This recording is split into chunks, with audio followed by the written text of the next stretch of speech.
Chapter 26, Nikki Marshall. I don't know what time it was, but it was starting to get light when they noticed we weren't on the boat anymore. They didn't care though. I only heard a couple of jumbled comments before they continued with what they were doing. When they did get closer, I retreated to the top of the stairs, waiting and watching from my perch, going unnoticed. Still nothing, Gary whispers as he sits beside me. Yeah. He stays quiet for a few moments. Where are they? I shake my head because I don't know exactly. I think they kept to the first level. They got quiet about an hour ago. They probably went to sleep, or maybe they were on the other side of the mall. We need to make a decision. We could forage for items and build up supplies before it all gets wasted, or we can try to stay hidden for as long as possible. Gary sounds like he's been thinking instead of sleeping. His voice is a bit raspy. Maybe everyone stayed up talking instead of sleeping. Why can't we do both? If they are sleeping and keeping to the first floor, we could stay up here. There are a few places we could grab supplies that are near. We try to stay as quiet as possible. We don't need food right away. I know there's a blanket store nearby.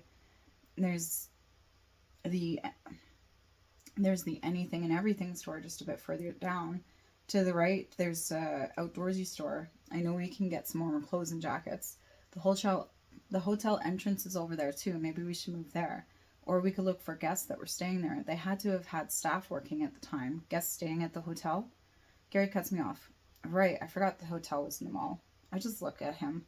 How could he forget the hotel? He works here, so shouldn't he pretty much know everything about the mall? If there were people here, they would have come over by now. Maybe. What if they thought it was safer in the hotel? I say. Weren't you supposed to search over that way? Not that thoroughly. Searching the entire hotel would have been a risk and would have taken hours. I think they just checked the lobby and locked the doors. The demons are regular people too. They may have done a quick once-over for the mall, but they would have known that there would be more people in the hotel. The mall hadn't opened yet, but all the guests at the hotel would have been sleeping or in the middle of breakfast. If we go there, we might find only bodies. It's almost been a week. Anyone that was there would have come out by now. Gary tries to reason. I can see his point, but I still think it might be worth going and taking a look. They also might have thought that it wasn't worth going to... They also might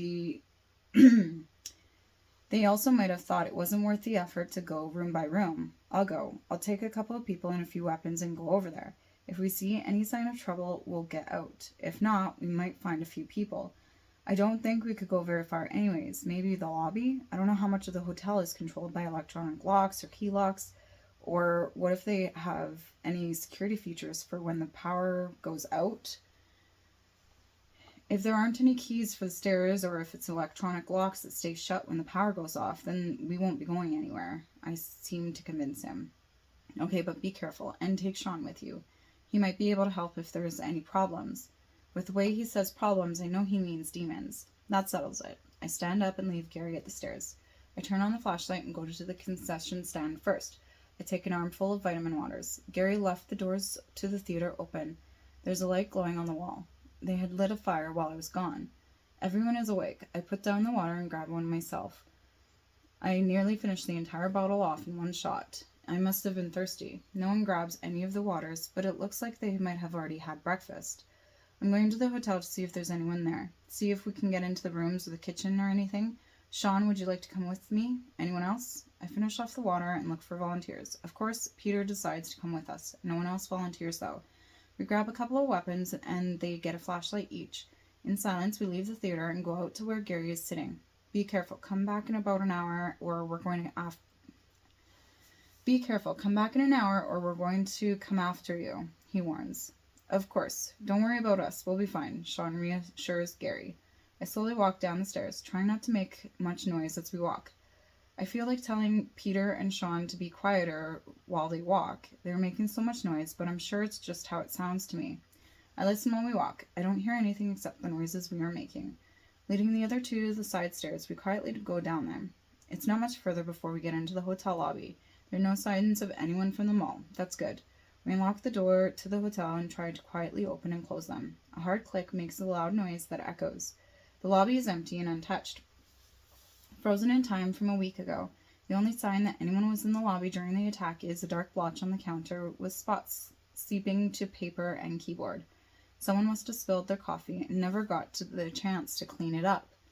I look at the door to the stairs and nearby elevators. My flashlight shines off the golden doors.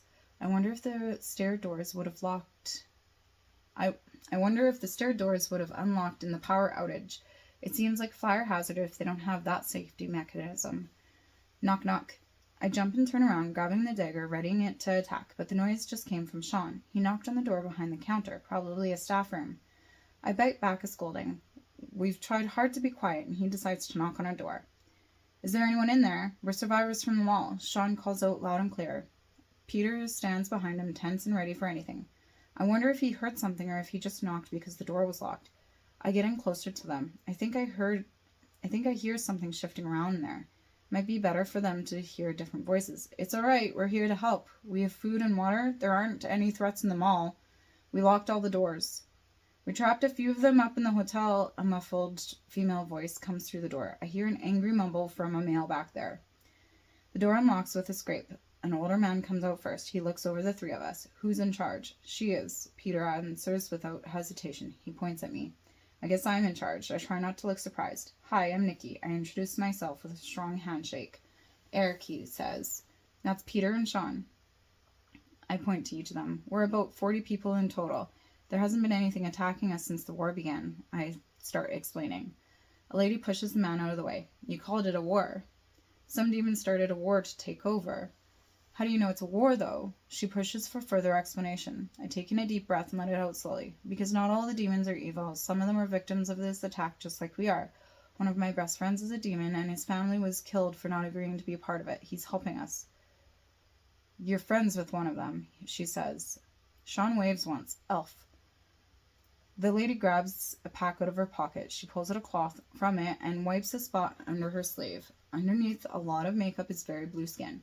She must be a demon as well. The man beside her looks shocked. He's probably human. I'm Alex. She turns to Sean. Lucky bastard, you don't have to do anything to hide from the humans. Don't be so blue. At least you don't have to hide anymore. She smacks Sean on the chest, but smiles as she walks past him. I don't think we'll have anything to worry about from these people.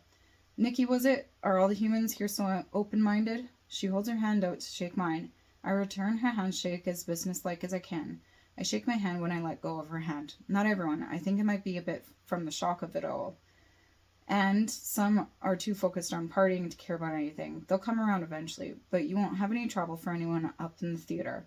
Okay, thank you. This is it. We rescued everyone we could, but there was a fire. So this is it. Alex explains. She turns around to face the door. Come on, let's get out of here. She turns back to me and puts her hand out, motioning for us to start walking. I take her cue, but walk a little in front of her. I look back to peek at the people filing out of the room. We go up the way we came. We can possibly hide the group for a little bit longer. I don't know what anyone's